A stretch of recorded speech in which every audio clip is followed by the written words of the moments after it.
Welcome to Picks with the Professor, sponsored by Wager Lab, the show where a real statistics professor and his friends give you sports betting tips. I'm your host, Professor Sides. It's my actual job title and last name, which is part of the reason why the mathematical model that I've built to predict various sports outcomes is affectionately known as Sideline. You'll more about the model during the course of this episode, set to cover the 10 best college basketball games scheduled to be played on Friday, March 10th, 2023. In case you're new here, check out the webpage on the banner. It's www.pickswiththeprofessor.com/new for some explanations, community rules. See the Google Sheet link in the show description for Sideline's projection on every single game. Remember, this show covers picks on the best games to the best picks on all games. Sign up on Patreon or Black Book Sports. There are different packages and price ranges based on your needs, and all those links are in the show description. I think today I've got 10 or 11 or so A-grade picks, 3 A-plus plays that I absolutely love. So a lot of good stuff over there. Don't forget to check that out. Remember, the sports are unpredictable, so the discussion of this show predicts a typical game. It does not try to forecast to a tease. That would be a foolish and impossible goal. It's a long-term view on here. Don't get distracted when the team either can't hit or can't miss from three. These things balance out in the long run, but hard to foresee before they happen. In other words, please understand that good and bad variance will occur. So as much as I'd like to still be profitable each and every day, that is an impossible reality for any gambler. Jake, the tournament so far has been a lot of fun. A lot to talk about, but we have a lot to talk about today. So I don't want to spend really any time going back as much as like say, hey, yesterday was a profitable day on the show, the profitable day for the A-grade moneyline picks. Don't forget to check those out again on Patreon or Black Book. All those A-grade moneyline picks are doing really well. I have one quick question for you. Today, March 10th, best slate of college basketball in the season on quality and quantity, true or false? True. I mean, it's unbelievable what we've got going. We're covering 10 games here, and there were several that we were going. We probably should, maybe, I don't know. Don't have enough time. It's a great day of basketball. Yeah, fantastic slate. There are not really any duds that I can think of. Even the smaller schools should be competitive games. I mean, it's just a great show or a great set of games. I feel like obviously the days of the tournament are a lot of fun, but I mean, even in the tournament, you end up with those 116 games and the 215 games, they're just like usually not even close, right? And then you end up with an 8-9 game that you're like, it's kind of mediocre teams. I feel like today the quality and in quantity, because obviously Saturday's gonna be great too, but we're gonna have half as many games, right?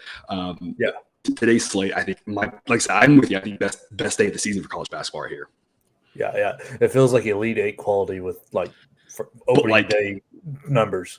Yeah, but like 25 or 30 games or whatever, not just like full. Yeah, absolutely. Yeah. All right. Well, before we get to it, some quick reminders here. Please hit that like button if you're on YouTube. Also, if you please consider subscribing or following. It's free. And if you turn on notifications, don't miss any of the college basketball, MLB or college football content that this channel provides. I'm mentioned in the Patreon, but check it out if you haven't yet. A lot of great benefits we found over there above and beyond. We do here above and beyond those A-grade plays, that's part of it, but also we've got the plays of the day. We've got the Discord chat, which is a lot of fun. A lot of great people over there, and the place to get questions answered usually quickly. If you're interested in knowing about a line, that's the place where I can get back to you quickly, get those notifications on my phone so I can respond. Same with Jake, Cousin Jared, and a lot of other people. So it's a lot of fun. We talk about other sports there as well. Go to www.patreon.com/pickswiththeprofessor for more details. But even if you're not there, still thrilled to have you here. Also, don't forget, some of you are already signing up, but don't forget to join us on Wager Lab. It's a free mobile app that lets you predict, tally, and settle bets anywhere you like. You can bet with friends off the app and then use that to kind of keep everybody honest. But there's no money exchange in the app, which is what makes it completely free and legal in all 50 states. You can also bet against House of Fun with the points that they give you. And that's what we're doing in this March Madness pool. It's free to sign up. I've been going in there making some fun wagers. You got 500 points. You can find like fake dollars, right? Put like 20 on this and 40 on this, and just trying to slowly build that tally. And whoever is in the top three by the end of the tournament, top three get payout of gift cards: $50 first place, 20 for second, 10 for third. So you might as well go over there and sign up. It's free. Go see if you can top the three of us and get some bragging rights. Maybe take home some cash while you're doing it. Otherwise, though, let's get to it. But as always, take what you like and leave the rest. And a reminder, we do collaborate on these picks. We have collaborated. We do have one, I think, where I'm more going to talk about the side, and Jake, you're going to talk about the total. But I think we both kind of like the other pick, too. We had one game that we kind of disagreed on. We decided not to cover that. And then the other games, for the most part, we either see eye to eye or there was a couple that I just said, I don't know, Jake, what do you think? And you kind of talked me into it, right? So we do discuss this. So, we are mostly in alliance here. We're trying to make this a smooth process. So just again, for those of you who've forgotten that, noon Eastern, Rutgers at Purdue. Going to lay the 275 with Purdue. I'm just not a fan of this Rutgers team the way they played. I know they won yesterday, and that was a pretty impressive showing. But I think this Purdue team is just a lot better. This is an great says that on average Purdue wins by 9.5. So the fact that this opened in the 5.5 range, it's about 6 right now. I think if you're going to play on the spread, I think it's pretty good too. We can get doing the money lines. Those have been working really well for us here. Purdue wins this, according to the model, 83% of the times. The correct price should be minus 503. So minus 275 is a pretty steep price, but when it should be minus 500, it's a bargain. Anything better than minus 363 is an A grade, again, according to the model. Neither team has really played well relative to expectations the last month. So people might say, like, Purdue hasn't been doing that great. Rutgers hasn't. Obviously, yesterday was a good game for Rutgers, but I think the thing to keep in mind here is that, and Cousin Jared talked about this too, that when Purdue was struggling a lot of their games, they were just winning but not covering. And again, that we don't have to worry about what the money lines. What are the beauties of it?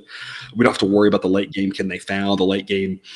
I feel like Purdue oftentimes they kind of underperform relative to their projection because they get up, 10 points, and the model's kind of seeing that, saying this team's good, and then they just kind of like turtle on offense, and they don't really care to generate anything, and they're putting it forward. It's like maybe that happens here, and that's why we get the money line.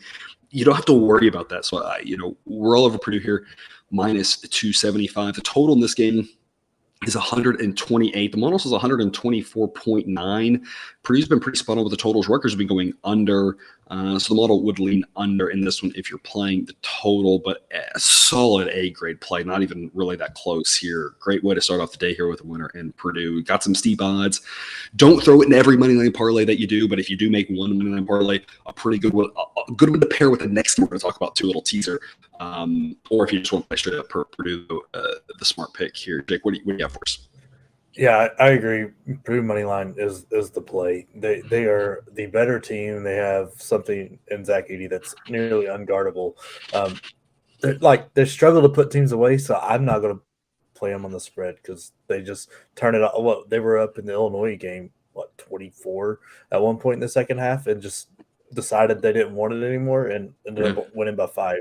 I just don't trust them to cover any kind of spread right now, and I'm not the biggest Matt Painter fan in the world. I think he is terrible in-game coach. He's great with coming up with a game plan, great recruiter.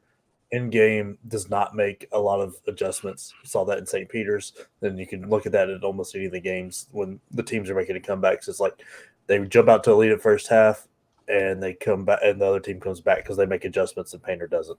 But either way, I think Purdue wins this game. Rutgers really been struggling at the end of the year. They lost 6 of their last 9, and the wins were one possession wins over Wisconsin and Penn State. Their home court, they weren't even defending home court the way they normally do at the end of the year. And I think that win yesterday said more about Michigan than it did about Rutgers. I think Rutgers is still playing that same not so great level they finished the year on, and I think Purdue can take advantage of that. Yeah, the Michigan pick yesterday, one of the few that we did not get on what was, again, a pretty good day. And if it wasn't for Painter's history with this, I would counter and I would say, hold on now, Jake. Is it possible that he's kind of just saying, like, we don't have to show all of our cards. We don't have to come out.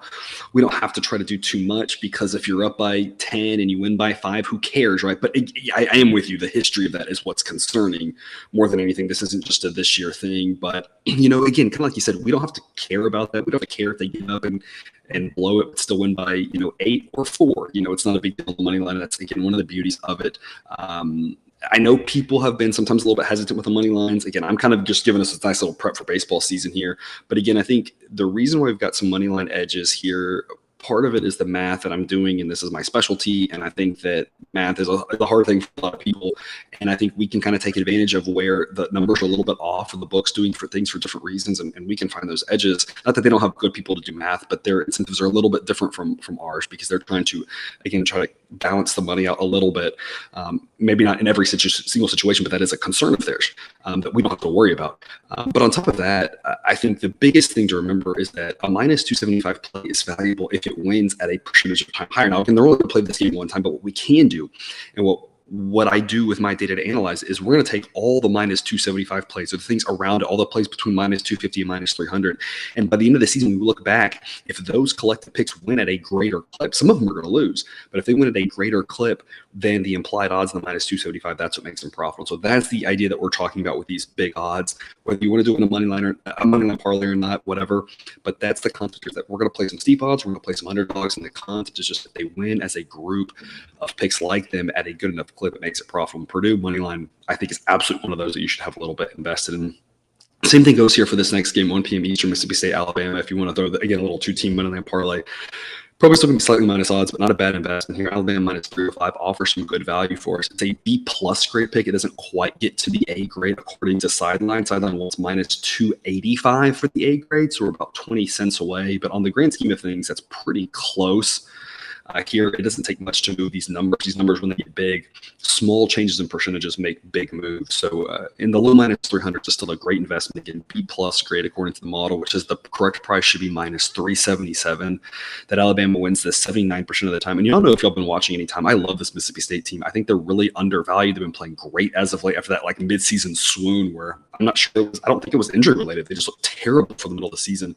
But since then, they've been really profitable for us. People not realizing just how good that defense is. I've got them the defense 9th in the country, and their offense has been very passable as of late. It's not been good, but it's been above average and been solid and good enough to pair with that really good defense that we've gotten value on them. Here's the issue against a team like Alabama.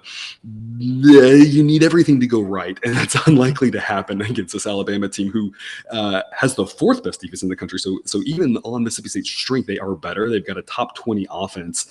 Alabama is just going to be too much, I think, for Mississippi State to handle. Model says they went on average by 8.1 points. The total in this one is 137. The model says 134.5, so the model would lean under. And Jake, that's your angle for this game, so tell us more about that. Yeah, I love the under here. If I were to say, like, and Mississippi State's bad at this, I'm going to go ahead and give you that hint. What do you think their 3-point percentage in conference play is? In 30? If it's bad, 30? 24. Ooh. Shooting 62% from the free throw line. They're just their defense incredible. Yeah, very, very, very good. Offense is lacking. They just don't have anybody that can really create their own shot at any given time. They really play through big guys, so they really need that pace to slow down. So they're going to, like, anybody's going to try to slow Alabama down. That's how you play Alabama. And then if you already play slow, that means you're playing extremely slow in this game. Yeah. If you have a terrible offense like Mississippi State has at the moment. They've been getting better. It's just, like you said, you need everything to go right to have a chance with Alabama. I think this game goes well under. There's only a couple teams in the country that they don't have to say that, right? The Houstons and UConn, the way they're playing now. There's a few teams that maybe don't, but like if you're not in that top tier, you got to have everything clicking or else it ain't gonna happen. Yeah, and I feel like we've seen that recently with Arkansas and Auburn both coming really close to beating them, and it's like everything just didn't quite go right. They couldn't do it, but they got close. But it's really hard to beat this team.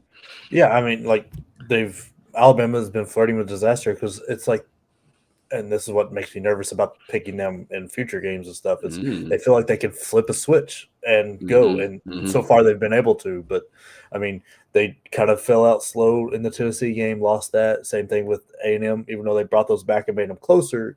Those were 2 of their most recent losses that they did that with. So it makes me nervous. And both those games went under, and that's the exact gameplay Mississippi State's going to go with.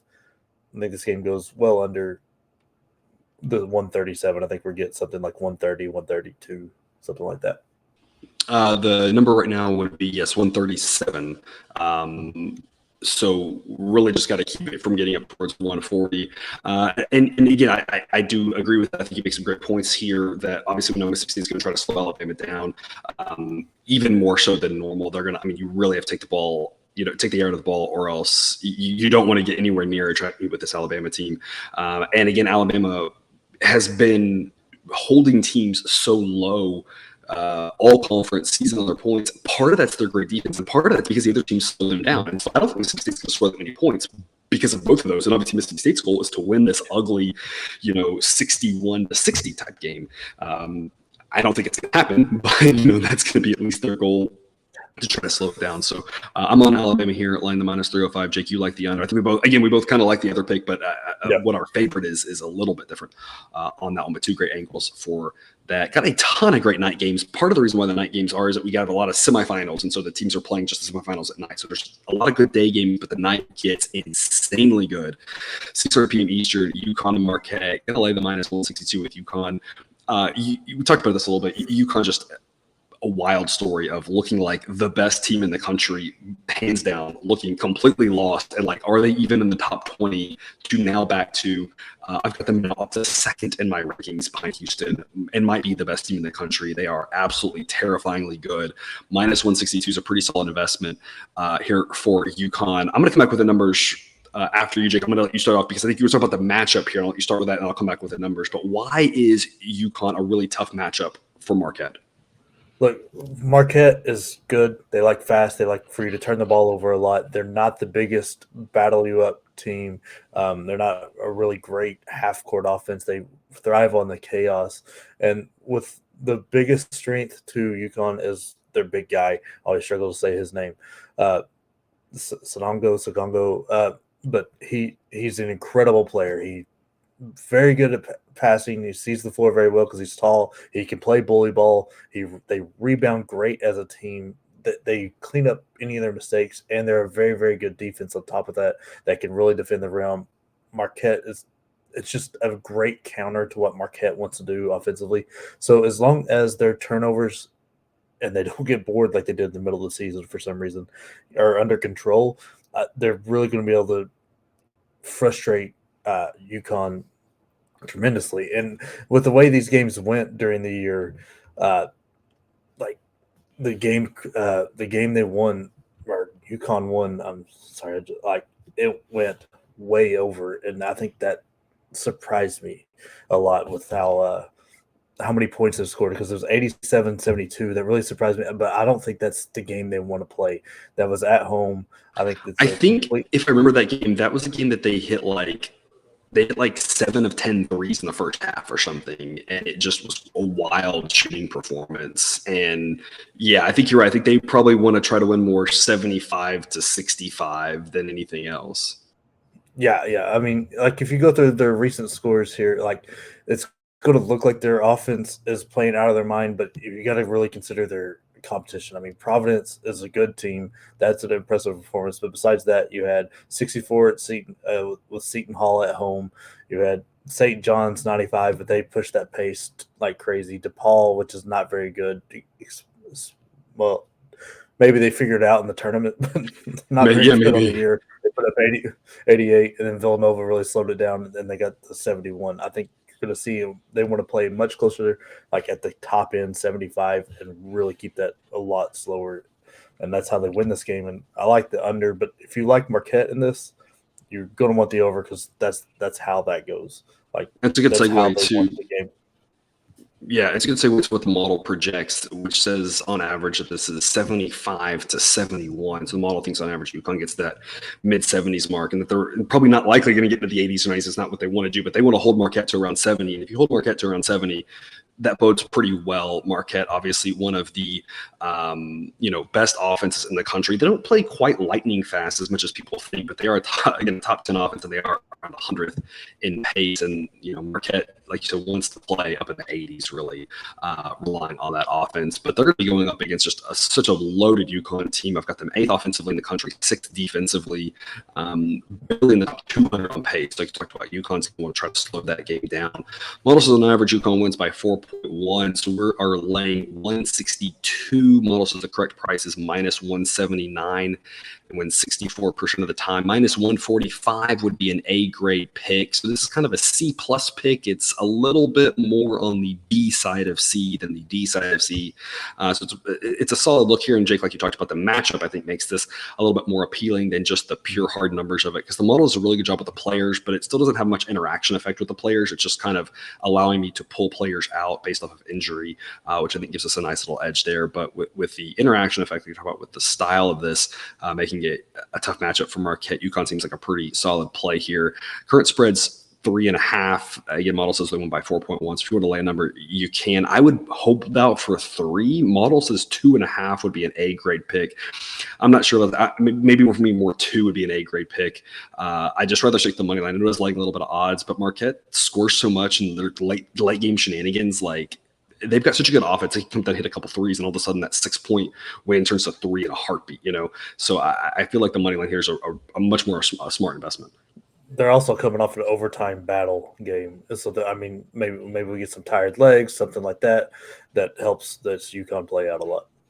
Yep, absolutely. All right, 7 p.m. Eastern, Arkansas and Texas A&M. I'm going to put Texas A&M here minus 115. My thought process on this should be a really interesting game, but Arkansas has been a little bit up and down, and of late, they played really well against Alabama. That's the only game that I could see recently where I was really impressed by them. I think what's more impressive with Arkansas was just how they withstood all those injuries, which is an impressive thing in and of themselves. But this A&M team's been really good. I've been talking about them for the last month. I don't want to go away from what's been working, which is for the most part I've been backing them in most chances I can get. I think I faded them a couple times, and both times it's been right. When the model said fade A&M, it's worked really well. But otherwise, A&M's been a team to back. And I think anytime the model has not been strong fade A&M, just playing them has worked like almost every single time. So I'm just going to stick to that. The model just kind of does say toss up, but I think A&M is the smart investment here at such a low price. Model says the number should be a little bit higher than this. Instead of minus 115, if you have juice on it, the model would make it more in the minus 120s. Says that plus 110 would be an A grade. I don't think you're going to see anything near that. But if you'd stay lower here in the minus 115, minus 1 teens, or even minus 10 somethings, I think it's a pretty strong investment on A&M. I just like what they've done here the last, I don't know, by now it's probably getting close to 2 months of the season. So we're back the Aggies in this one. It's going to be a real interesting clash of styles. Arkansas has been really pushing the pace now that they've gotten a little bit healthier. They were kind of zigging and zagging with some teams dealing with the injuries, sometimes playing a little bit slower, but now that they're a little bit healthier, they're going full, pedal to the metal, flying over games, pace just going like crazy. They've got a pretty good defense, but the pace is just making the games really high scoring, whereas A&M, of course, playing slower and slower and slower, and these two teams are just really diverging with regards to the pace. This is a game where I like A&M, but Jake, I think this is a game too where we don't talk about it often, and it doesn't happen very often. I don't think it's a smart play often. You hear this from professional bettors as well. This might be a game where if you were going to do a part, like not a same game parlay, not the weird odds, you don't even know what true value you're getting, not just an old school same game parlay where you're taking the sign and the total, you might have some value here because I think these are really correlated in this game in a way that you don't often see. A lot of times either team can win and it can go over or under, and you don't really see a lot. But if one team controls the pace and the over hits, Arkansas is probably going to win this game. If A&M controls the pace and the under hits, A&M is probably going to win this game. So those are really correlated. And it's not like it's 100% correlated, but there's a strong enough correlation that parlaying those, you would actually probably increase your expected value by doing that. If you liked one total or side, might be something to just put a flyer on because these two teams really going to try to play drastically different styles. Jake, tell us more. Yeah, I think it is much more correlated than the UConn Marquette game. Like, if you look at the two games they played during the year, you've had the Arkansas's win at home was 81-70, and we had almost a complete opposite game when they lost on the road at 62-56. So I think if you like Arkansas in this and you're kind of against what we think in Texas A&M, you got to like the over because that means you think this game gets paced. You think there's a lot more scoring. You think Arkansas's offense shows up and A&M's defense isn't as good as what me and the professor think it is. But if you're with us, you got to kind of like the under because that means you're with us on Texas A&M's defense and being able to take the air out of the ball, and that Arkansas is not playing as well as what is kind of being told out there. I mean, if you look at their last handful of games, last almost month of games, they've won 3 games. You had 2 wins at home against Florida and Georgia, so the bottom of the SEC. Yeah, I was going to say Florida without Castleton, which was a very different Florida than the month before that. Yeah, and then this win over Auburn, who's been I don't know, off and on team in the tournament. They've lost to Mississippi State, Texas A&M, Alabama, Tennessee, and Kentucky. All their 2 of those at home with Kentucky and Mississippi State. And most of them weren't great. I mean, the Alabama game they played fantastic in. So that loss at Alabama, you boost them for that. That was a great game. But yeah, otherwise it's not that impressive. It's either bigger road losses or it's decent sized home losses. It's not great. And 3 times that they went against great defenses in Mississippi State, Texas A&M, and Tennessee, all were losses. Lost by 6 at home to Mississippi State, but we just talked about Mississippi State's offense is rough, and they still got to 70 points. A&M held them to 56, won by 6. Tennessee held them to 57, won by 75. I know those were on the road, but I feel like a road performance is a lot better indicator of a neutral site than a home performance. So I think Texas A&M is a smart play here. They're playing incredible right now. They also didn't have to play last night, where Arkansas had to play last night, and the injuries have kind of eaten to Arkansas's depth. So we wonder how that plays into it.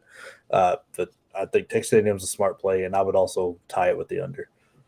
All right. Also 7 p.m. Eastern, Duke and Miami. This Duke team's been playing a lot better. The model's got them up, I think, to 16th right now.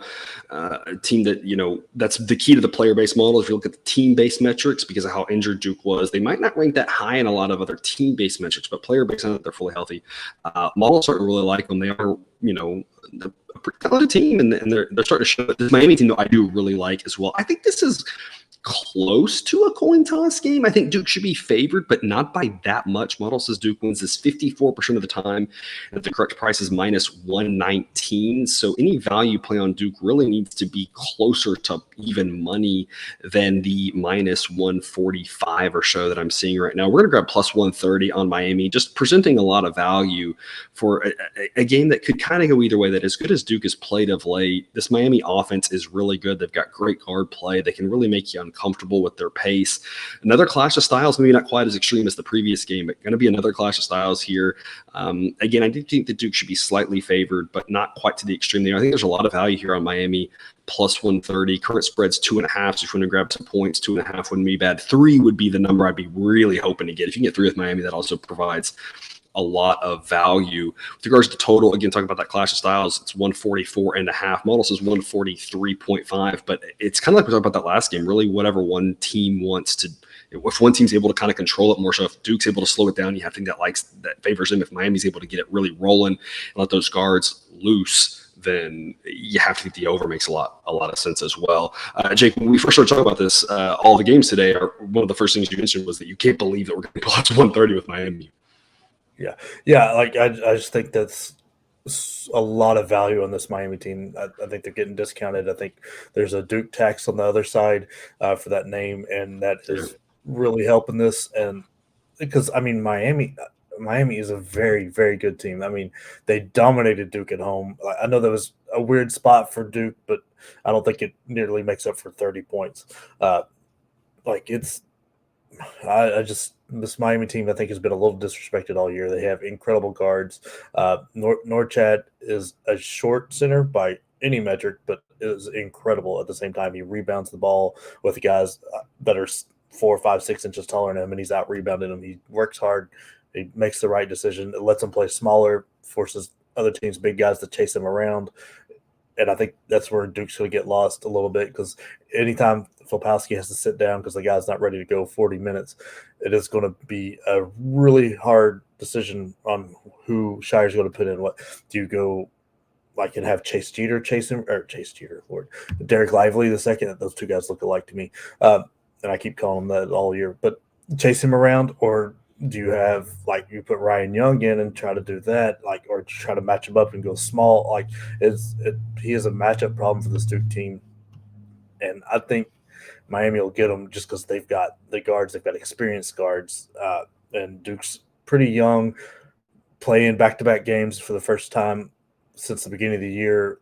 I don't even know if they played back-to-back. I think there was a day off in between. I think that will absolutely hurt them here, and when Miami wins a very tight game. But man, the total scares me because this Duke team seems to really be putting it together. After I say all that, they seem to really be putting together offensively. They're finally getting healthy, finally getting to play. I mean, since Valentine's, they haven't lost since Valentine's Day, and a lot of those have been dominating type wins. Most of them at home. Had some good scheduling there, but four home games out of the last 6, so that helped out a lot. And I think that might also be people looking at those games and have those results and not realizing they had that many at home against some of the weaker parts of the ACC to get it together. Like, we're getting a lot of value here on Miami.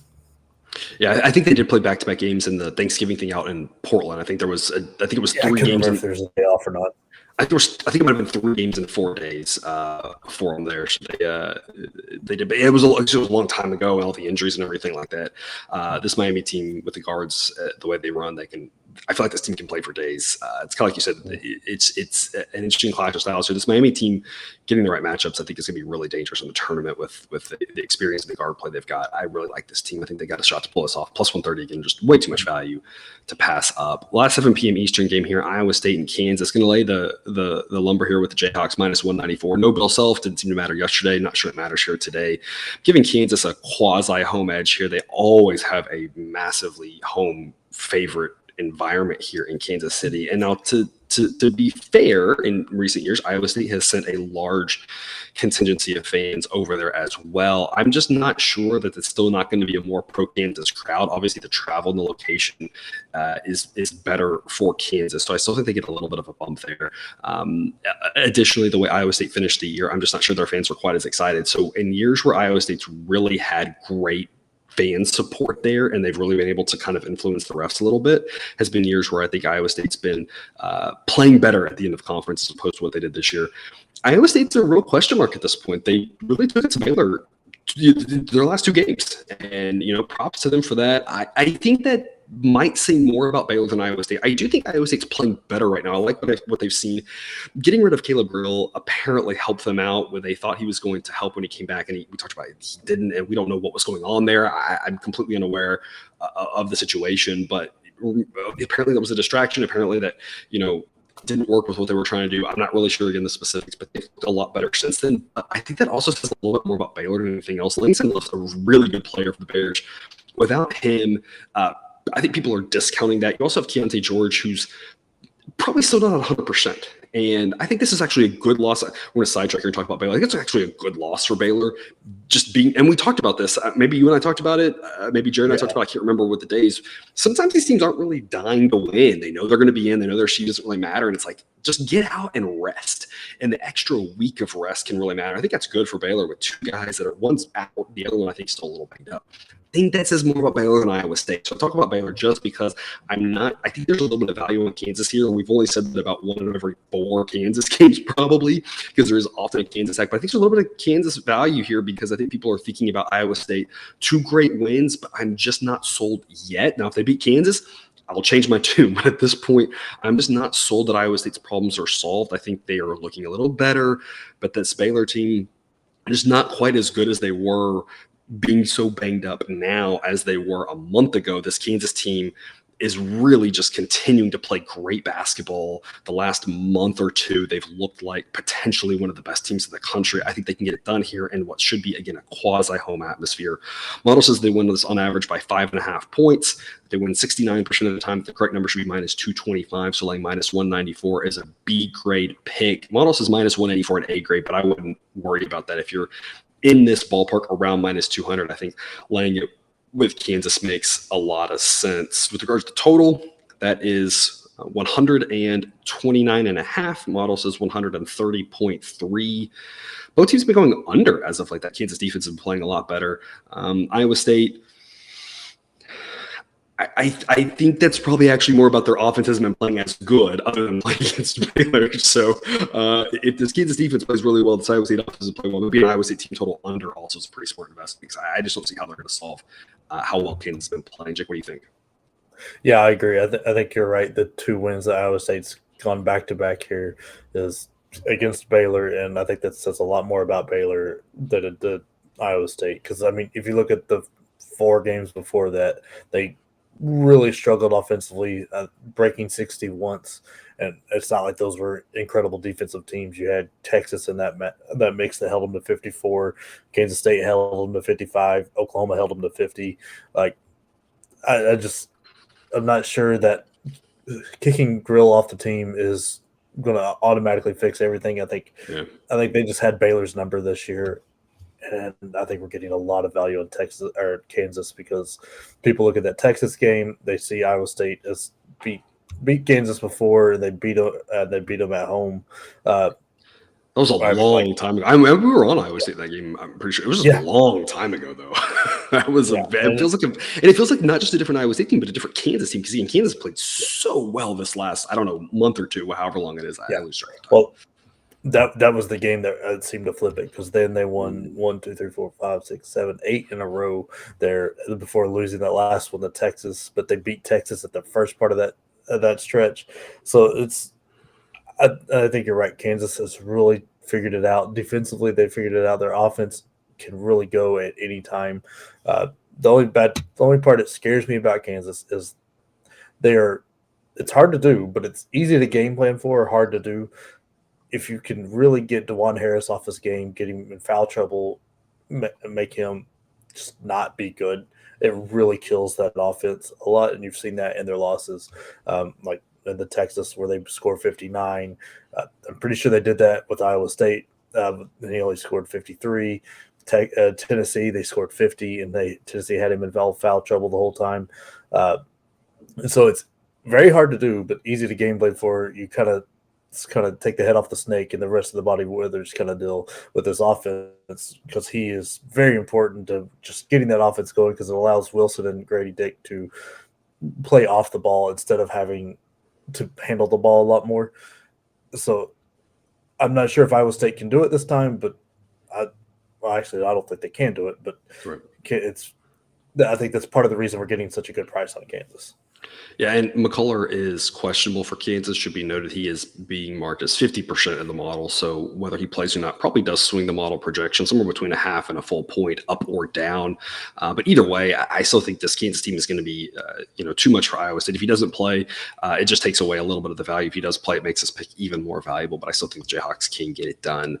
To the late games here, got several of these to cover. Maryland and Indiana. Going to take the even money with Maryland. I mean, my analysis of this game is pretty straightforward. Is both these teams are pretty good, but both these teams just zig and zag like crazy and have no idea. So anything around even money on a Maryland team that I think might be slightly better seems like pretty good value. This Indiana team has had some really great moments and some really bad moments. I'd say the exact same thing about Maryland. So I'm not really sure why I'm getting even money with Maryland, who, again, I do think is slightly better model, gives them a 54% chance of winning this game, has them ranked 20th versus Indiana's 36th based off of current rosters.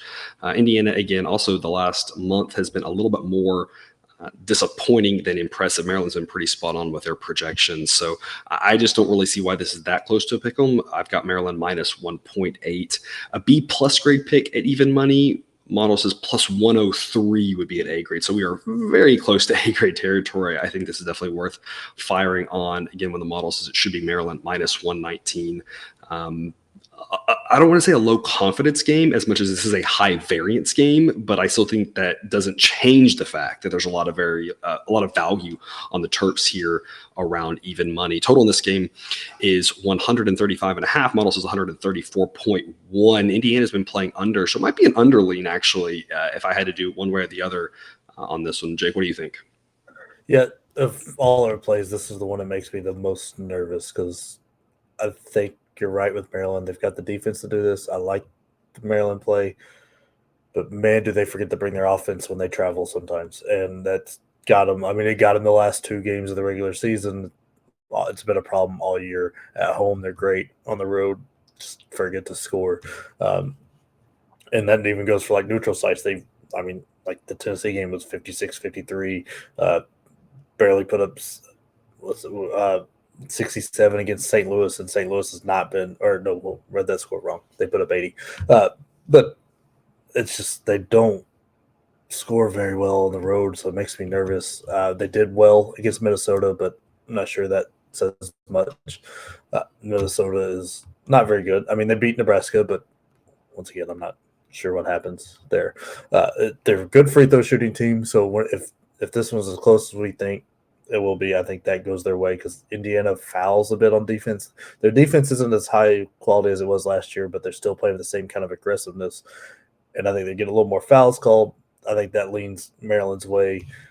Indiana's trying to play at a faster pace, but they're turning the ball over too much, and it makes me nervous just for them. The whole anytime playing in a tournament setting, if turnovers can be death, just all of a sudden at the close part of a game, at the end of it, you're turn the ball over twice, and now it's out of reach.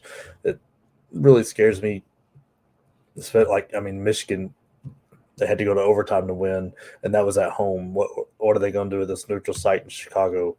Yeah, I was going to say, you talk about Maryland away from home, like Indiana away from home, the same thing. Like a lot of these Big Ten teams have really struggled away from home. It makes you wonder if home court in the Big Ten is worth 4.5, 5, something like that. This year it's kind of been. I think that's a little bit of an anomaly. Historically, that wouldn't agree with that, but it's something to keep an eye on next year because these Big Ten teams have been so good at home and so terrible on the road. Like you said, this is kind of a road game for both of them, right?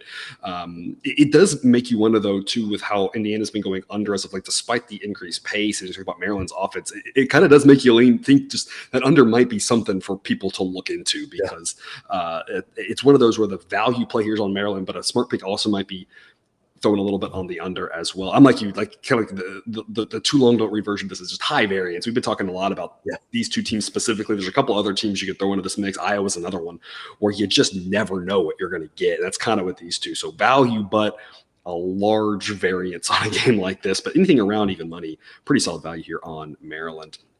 Also at 9 p.m. Eastern, Creighton at Xavier. Going to give you a total. You're going to go over 153. This is a game that the model is going to give you absolutely zero help on with the way the numbers are right now. The numbers may move by the time you watch this or later in the day. Again, this is a late game, so who knows where the number goes. But right now, the actual spread is Creighton minus 3.5. Model says minus 3.1. So that would indicate take the points with Xavier. However, the money line prices give you a slightly better lean on Creighton at minus 155. The model says it should be minus 150, which is better, closer to reality than the plus 136 I'm seeing on Xavier. So the model's giving us no help on the side. I do think Creighton's the right side. Xavier did not look great yesterday. But I think there was a little bit of an overreaction to Xavier losing Freemantle. They haven't actually been that bad without him. Both these teams have been playing pretty decent on the whole. Again, yesterday's Xavier performance aside, I think Creighton should be favored. I think they are favored by, if I could maybe lay 3 with Creighton, I'm a little bit more excited, but I think it's pretty well priced. Model says the total is pretty well priced too at 153. Model says 153.4. Xavier's been going a little bit under. They've been slowing it down a little bit with Freemantle out. Creighton's been playing over. They've obviously got an incredible defense, but their offense has really turned it on, and now their offense ranks inside the top 20, which is pretty impressive. Top 20 offense, top 20 defense. So again, Creighton probably the better team, but you are having to pay the price. I'm not sure it's worth it.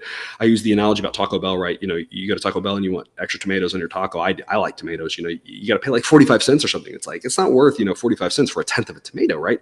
And that's where you got to look at this. Is it worth the price on Creighton? I don't know. Maybe it is. It's really tough to say. It's not that you're really overpaying, but you're not really getting great value at the numbers as of right now.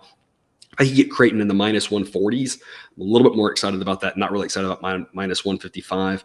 But over seems like the smart play here. The model really starts going under in these tournament games. So if the model isn't telling us under with the offenses that these two teams have, over probably the smartest play. Jake, I think you like the over even more than I do. Tell us why.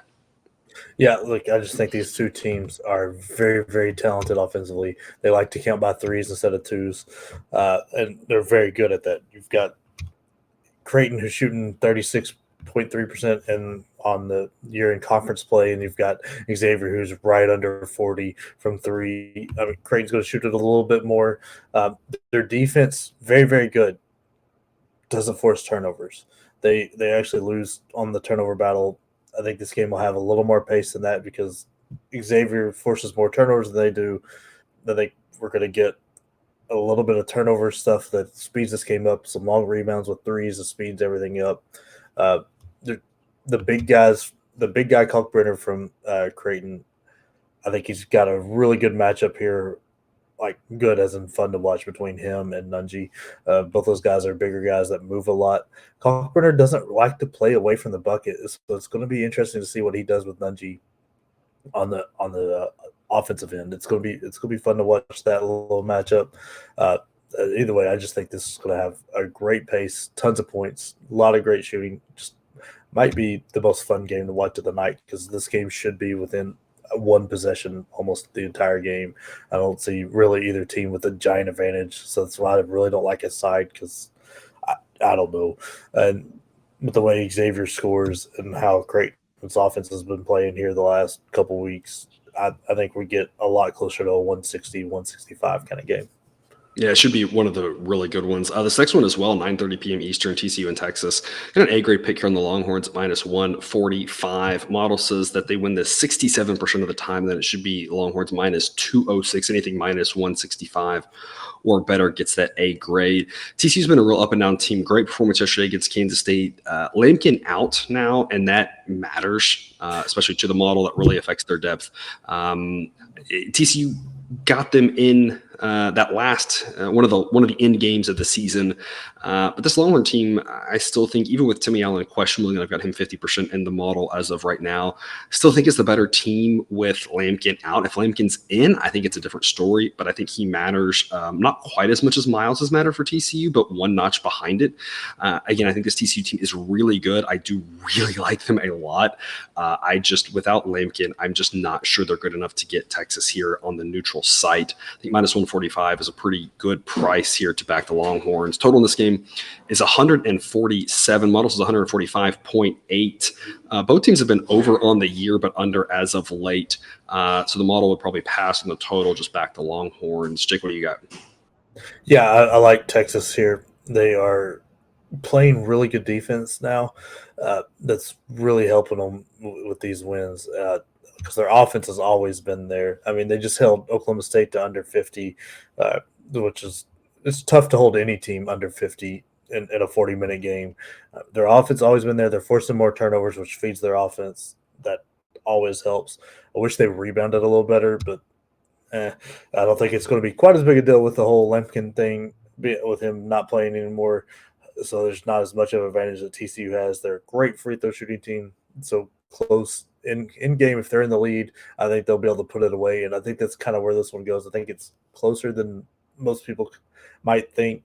And then all of a sudden it jumps out because TCU does something dumb on the offensive end in a tight game, has to foul. That happens 2 or 3 times, and Texas converts, and that 2-point game turns into an 8-point game because free throws at the end of the game. Where you get nervous with Texas is maybe their defense doesn't show up, or they play a lot of isolation basketball, and that without moving it around against a team that can play really good defense at TCU, that kind of plays to their advantage. So that might make you a little nervous, but I don't think it's going to be as big of a deal. I think Texas wins this one fairly easy. Yeah, both these teams really good defensively, around 30th in the country, even with Lampkin out and Timmy Allen questionable. Still both very strong defensively. The biggest difference here is that Lampkin is that real good extra option for them offensively down low, provides a lot of offensive rebounds, which provide more points, etc. Without him, TCU's offense is closer to more around 100, whereas Texas is still in the top 20 in offense. So that's kind of the difference in this game. Like I said, both teams good defensively, but if Texas does their thing offensively, they shouldn't have any real problems in this one. Right now, they're favored by 2. Model says they win on average by 5. So if you want to lay a number, laying 2 is a great investment. Model says even laying 3 would be a strong play, but again, at 2, whether you want to lay the -145 or lay the 2 points, I think either one's pretty strong here on the Longhorns. Last game for you here on the day, going to cover the late one here, 11:30 p.m. Eastern, Arizona State and Arizona. Obviously, Arizona State with that incredible win with the last second shot here about a week ago. Don't think they can do it again this time here on the neutral site. Going to take Arizona minus 315. It's another B plus grade play. Doesn't quite get to an A grade according to the model, which says that the correct price is minus 386. But anything at minus 291 or better would be an A grade play. So in the low minus 300s, it's a pretty good investment here on the Wildcats. Model says they went on average by 8.2. Actual spread's 8. So this is one of those rare cases we talk about. Sometimes it goes either way, where there's value on the money line, but there's not value on the spread. That's what's happening here. Sometimes the other way around. The money line doesn't really offer value, but the spread does. This is one where I'm not sure I'd want to lay the 8 whatsoever, but the money line is a pretty smart play to end your day. Again, talk about money line parlays. Don't put this in every money line parlay because you don't want to get to the end of the day and have all of your bets riding on this one game, because weird things happen. Upsets do happen. But in general, this is a game that the model thinks Arizona wins 79% of the time, which makes minus 315 a pretty strong investment. Total's a real interesting story. It's about 156. Model says 153. So the model would indicate going under. Arizona State's been pretty spot on with their totals as of late, but Arizona, we know, plays fast, but the model's having a real hard time just projecting how fast they're going to play. And Arizona's an interesting team in that teams in the Pac-12 have been letting them kind of play fast, which is interesting. We talk about Alabama wants to play fast, but teams in the SEC have not been letting them play fast. Alabama goes under about half the time because the other team takes the air out of the ball. Alabama's got a great defense. Arizona, I think because they have a weaker defense, teams aren't as afraid to get to a track meet with them because they know that's one of the ways to score is before they set their defense. So because the fact that Arizona's been going over so much as of lately, even though the model leans under, it's a real pass for me on the total. I just want to focus on backing the Wildcats here at a price like minus 315. Jake, what do you got for us? Yeah, look, I lean under. I like the under because part of the same reason I like Arizona to win. I think we saw a miracle happen in Arizona State. They scored above 85 times on the year. 3 of those were teams that don't matter, like well down mid majors that probably aren't going to sniff the tournament. So really, they've did it twice. Once away at Oregon and once at Arizona. I don't know that they pull it out again. So that's kind of the reason I like the under, because I think Arizona has got a little anger built onto them. Arizona State's also on their third game in 3 days, and now Arizona's completely rested. That pace could really eat up Arizona State, especially if Arizona State tries to slow it down, which I don't think is smart against this Arizona team. And I think the Pac-12 has been doing it right, because you don't want those big guys like Ballo and all that to get set on defense, because then it makes it really hard to score around the rim. You want to catch them still get down the court. And I think that's how Hurley's going to attack it. It's just I don't think he's got the offensive tools here. They are doing better with turnovers than they have been in the past. Still a little iffy on that. They're just a terrible three-point shooting team, and they shoot way too many of them. They're shooting sub 30% on the year, and are shooting almost 40% of their attempts are coming from three. It's just not great. Their effective field goal percentage is at 47 in conference. That's not going to get it done against a team as good as Arizona. Arizona is knocking on the door to top tier team, maybe a top tier team, and if your offense is not giving you open shots, they're really going to take advantage of it. I just think Arizona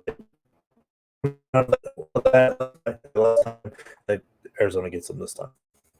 Yeah, I definitely agree with that. All right, well, that's all we've got. Jam-packed show for you. Lots of good games to keep your eyes on here. Hopefully you can profit on this Friday. Again, maybe the best slate of college basketball all season. Otherwise, though, thanks for tuning in this episode of Picture of the Professor. Don't forget to subscribe so you can enjoy all the sports betting content provided on this channel. Jump right into your feed. We'll be back again tomorrow with more college basketball betting tips. But until then, as always, best of luck. Remember, you can eat your betting money, but please don't bet your eating money.